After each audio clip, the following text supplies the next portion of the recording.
उन बड़ी बातों को पहले दिखाते हैं। 7 पन्ने का है यह डॉक्यूमेंट। इसका शीर्षक है towards rule of Islam in India, यानी भारत में इस्लामिक शासन की ओर। और इसके नीचे लिखा है internal document not for circulation, यानी यह अंदरूनी दस्तावेज है, इसे सार्वजनिक नहीं करना है।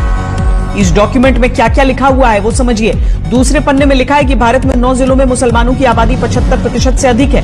कभी भारत पर राज करने वाले मुसलमान दोयम दर्जे के नागरिक हैं। तीसरे पन्ने में लिखा है कि इनका ख्वाब है 2047 में मुस्लिम समुदाय के हाथ में भारत की सत्ता आएगी और इसके लिए इन्होंने खुद को 2047 का टारगेट दिया है। और यह दावा किया गया है कि अगर 10% मुस्लिम आबादी भी पीएफआई के साथ आ जाए तो बुज़दिल समुदाय को घुटने टेकने पर मजबूर कर दिया जाएगा।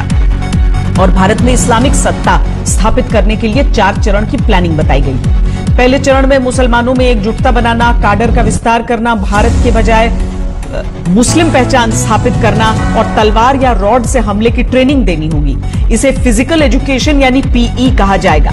दूसरे चरण में पीएफआई के नेतृत्व में प्रदर्शन करना, दुश्मनों को ताकत दिखाना, दहशत से भर देना, पीई वाले चुनिंदा काडर को हथियार विस्फोटकों की ट्रेनिंग देना, उन्हें सुरक्षा बलों की नजरों से बचाए रखना।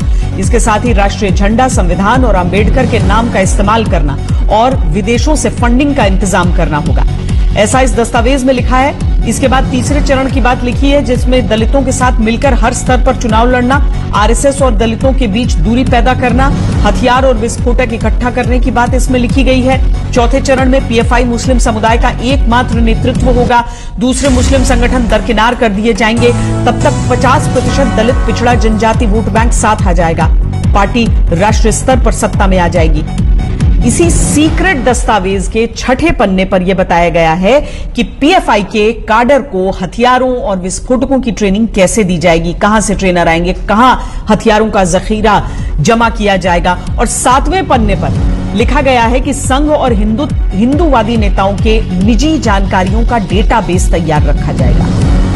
और सबसे आखिरी पन्ने में बाहरी मदद का जिक्र किया गया है। इसी में लिखा गया है कि अगर भारत से युद्ध की बारी आई और काडर कम पड़े तो तुर्की जैसे इस्लामी देश से मदद ली जाएगी। तो यही ये सीक्रेट दस्तावेज है